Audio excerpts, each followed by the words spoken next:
Meu nome é Samuel Nascimento, sou aqui de Córrego do Bom Jesus, do sul de Minas. Tenho 46 anos e já uma vida no voo, com 24 anos no esporte. Comecei no parapente através de um cunhado que tinha começado a voar em Santa Rita.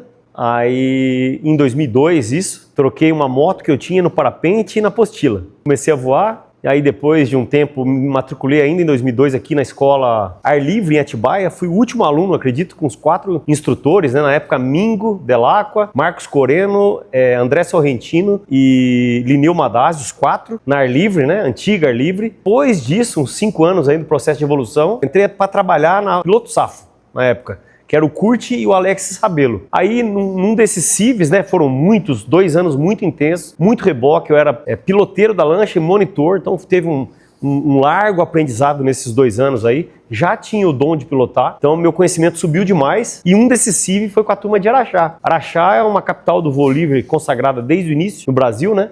E aí, em Araxá, conheci grandes amigos, um deles o Bruno Nilman, né? Ronaldo Versosa também, que me ajudaram muito no início. Eu estava trabalhando em Araxá, depois de um acidente do Alex, a gente parou de trabalhar no CIV. E aí, eu trabalhando em Araxá, o Bruno era muito amigo do Ari. E aí, então, ligou. Eu comecei a voar muito lá durante a semana, né? Voos de 100 e tal. O Ari conversou com o Bruno. Aí, o Bruno me recomendou pro Ari, e aí eu recebi a primeira oportunidade da Sol Paragliders.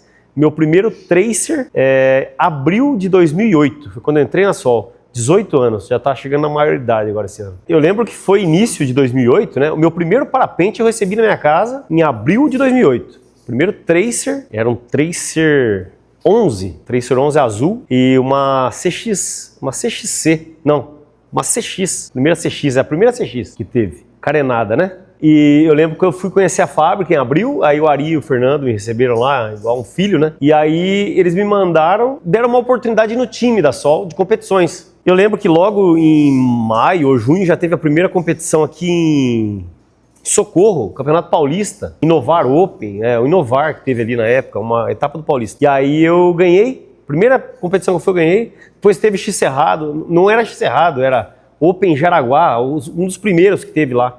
Jaraguá ganhei também, e aí as portas foram se abrindo e eu vim ganhando tudo assim, sabe? Uma sequência, 2008 foi uma sequência muito boa, aí o Ari começou a investir, me dar oportunidades e me mandar para os campeonatos, foi me dando chance, daqui a pouco eu estava na Sol trabalhando como piloto de testes, Demofly, né? Eu viajei o Brasil todo, levando velas aí, junto com o Fernando, a gente viajava Niterói, Rio de Janeiro, Cambuquira, BH, a gente ia para os eventos e eu participava da competição e levava as velas de demonstração. Os Synergies, né? Cangaru, os primeiros, então a gente viajava, isso aí foi uma grande evolução para mim também, né? Tanto nas competições quanto como pessoa, né? Conhecendo pessoas mais experientes, mais maduras, até que a primeira etapa do Campeonato Brasileiro que eu participei foi em 2009, foi a segunda etapa em Araxá, onde eu estava treinado, e eu ganhei a etapa. Ganhei a primeira prova e ganhei a etapa. E em 2010, o primeiro ano que eu participei, eu fui campeão brasileiro. Foi um feito inédito, eu acho que, não sei se teve outro piloto que conseguiu esse feito no mundo do esporte até hoje, mas para mim foi uma história muito bacana, e através da Sol, aí nos anos sequentes, né, 2011, 12, que foi o auge, viajei o mundo, né, das competições, principalmente o auge que foi 2010 e 11, né? Viajamos aí Colômbia, Turquia, Espanha, Portugal, todos os PWCs e as etapas dos nacionais de vários estados, né? E depois vieram já as expedições, né, para o Nordeste. Vieram a Amarok Expedition em 2012, que foram 2 recordes mundiais. Aí em 2012 e 2013, que foi a temporada, fui campeão mundial de XC, o Online Contest, né? O Contest Online. O primeiro piloto do mundo a romper a barreira dos 2.000 pontos no XC com 6 voos, né, até hoje. E aí vai passando filme na cabeça, né? Em 2016, né, a equipe deu sequência e a gente fez o maior voo de montanha até hoje, 564. E aí o esporte, né, tá no nível que tá hoje, no ano de 2026 aí, já passaram mais de 10 anos, né? Muito, muito interessante aí relembrar essa história. Então, dando sequência, né, a memória agora vai ativando, a gente vai relembrando. Vemos a Amarok Expedition 2012, 2 recordes mundiais. Homologados FAI, Vela Nacional, Select Nacional, Território Nacional, 4 pilotos homologados. Sol. 2013, Amarok Expedition novamente, porém uma condição não tão boa, foi um ano que tivemos alguns voos, né, mas mais promocional, Amarok Canyon, né? Um veículo conceito aí da Europa e tal, foi uma oportunidade bem bacana. 2014 já a equipe decidiu ir para lá, já por conta própria, né, a equipe mesmo, a gente acabou fazendo 400 quilômetros, 460, alguma coisa assim, fez um voo bom lá. 2015, totalmente preparado eu tava com uma vela que eu tinha ganhado do Rafael Saladini, até fiz o recorde do Centro-Oeste, foi o primeiro 300 km, que é recorde de Araguá até hoje, de Araguá de Goiás, né? 300.8, o único 300 de Araguá. Estava totalmente preparado e acabei caindo num tombo de moto por uma bobeira, falha de manutenção, 15 dias antes de ir pro Nordeste. E a equipe estava lá, quebraram o recorde mundial, fizeram 514, o recorde era 502, Neville Hulett. Então lembrando que 2007 foi dos 3 brasileiros, né? Saladini, Cecel e Frank, 462, depois Neville Hulett, 2008, um ano depois, 502, e a gente ficou com aquilo lá, querendo bater. A Maroc Speed fizemos 462 de novo em 2012. 15, acho que fizemos um voo com eu e o Bigode lá, 441, alguma coisa assim, não lembro ao certo. Aí 2016, 2014 fizemos esse voo. 2015 que eu tava preparado, o pessoal foi e eu não tava com a bica quebrada. Aí fizeram Frank, Cecel e Saladini. Fizeram 514, quebraram o recorde. E aí, não, Saladini, desculpa, Frank, Cecel e Bigode. Saladini caiu, né? Não fez. E aí eu falei, Rafa, eu não tava aí, você tava aí e não fez, então pode ser uma chance que eu acredito que é da gente, tá gravado já, né? E preparei, em 2016 fomos e botamos 50 quilômetros, 564, que foi o recorde histórico e até hoje é o maior voo de montanha, né? Da nossa equipe. Foi uma condição extrema, assim, então foi um ano muito marcante, né? Depois disso, eu tava com a família, já minha esposa, né, me esperando em casa, pronto para ter filho, né? E aí eu voltei embora, tava há muito tempo lá já, acho que foi 2018 mesmo, e eu sabendo que ia correr o recorde, tinha chance do recorde. E eu voltei, aí a gente já tava rebocado, com uma estrutura legal no aeroporto lá, bem estruturado, fizemos um pasto na frente da rampa, decolando com mais segurança. Voltei embora, fizeram aí o Rafa Barros, Rafa Saladini e Cecel, que já tinha agregado mais a Marcela na equipe. Teve o recorde mundial da Marcela também, né? A recorde mundial da Marcela, se eu não me engano, foi 2017, foi um ano antes, que também fizemos grandes voos. Aí fizeram um recorde mundial que foi 582 de rebocado, né?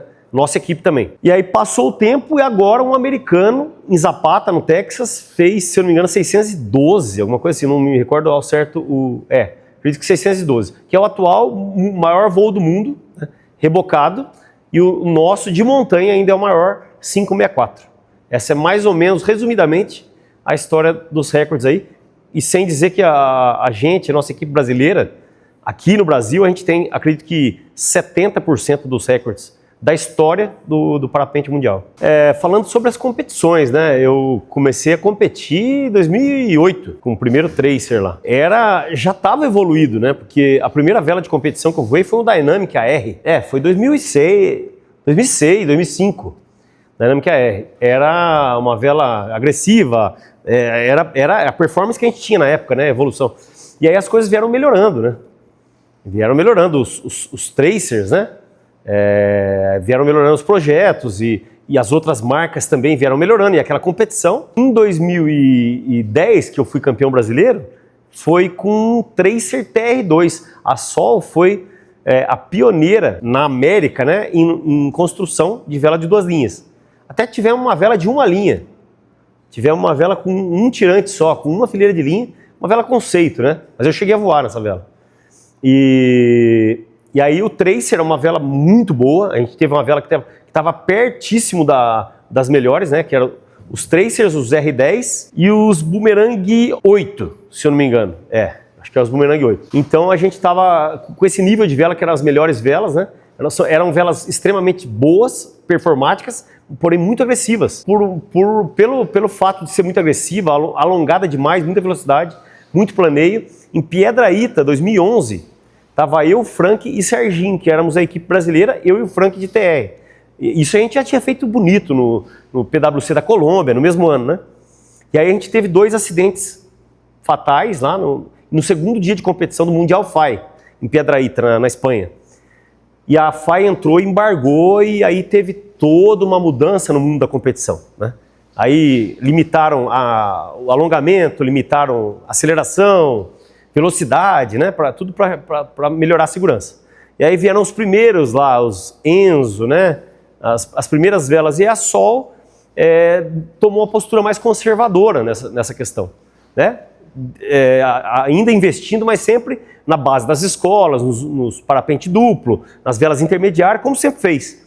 E tirou um pé um pouco das competições com razão, né? E aí mudou tudo, meio que deu uma nivelada nas velas. Antes, era quem acelerava mais, quem tinha mais coragem, quem pilotava melhor, que ganhava. Hoje, desde então, né, agora, as velas estão muito mais performáticas e muito mais seguras do que toda a história. Agora, as Seletes também, né? Estão boas, assim, apesar de não tão reforçadas, mas estão muito leves, né? Muito performáticas. Hoje tá bonito a competição, mas tá bem nivelado, sabe? Um detalhe pequeno, a pilotagem sua já não adianta muito mais, né?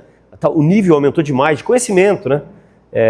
Todo mundo dissemina muito conhecimento, e essa evolução, né? Essa evolução custa. O valor agregado hoje dos parapentes, das Seletes, de todos os equipamentos que envolvem uma competição, é altíssimo. Entendeu? Então, assim, hoje eu estou parado, né, de competição. A última etapa eu competi, brasileiro em Araxá, acho que 2024. Fui bem lá, matei 1 ou 2 provas e tudo mais, mas já com uma vela mais defasada, né? E não tem como hoje, por exemplo, eu como um pai de família, deixar minha família em casa e ir para um brasileiro, vou ter que gastar 70 mil, por exemplo, em valor assim, falando de uma forma genérica, né? Para comprar um equipamento de ponta, um Acelete, um glider integrado ali, né, que esteja ali no nível melhor para poder fazer a leitura da prova e tudo mais, e deixar de trabalhar 10 dias no primeiro semestre, 10 dias no segundo semestre. Então, por isso, é uma delícia, né? Mas por isso, o momento, eu deixei isso em stand-by, sabe? Tenho muita vontade. É uma delícia competir, tá no sangue, né? É uma delícia. Mas agora o esporte voltou de novo a custar muito caro, sabe? Então, eu estou um pouco parado aí, acho maravilhoso. Acho que o futuro, acredito que vai nivelar muitos equipamentos, vai nivelar ainda mais os equipamentos. Não sei se talvez os valores fiquem um pouco mais acessíveis aí, né? Para a gente poder voltar a competir, mas o esporte sempre foi, desde que eu comecei a voar, o esporte sempre foi elitizado, né? O parapente sempre foi um esporte de elite. Para participar de um brasileiro tem que ter investimento, tem que ter tempo, tem que ter treino, entendeu? Que eu digo, para quer competir tem que treinar muito. Quer voar, tem que voar.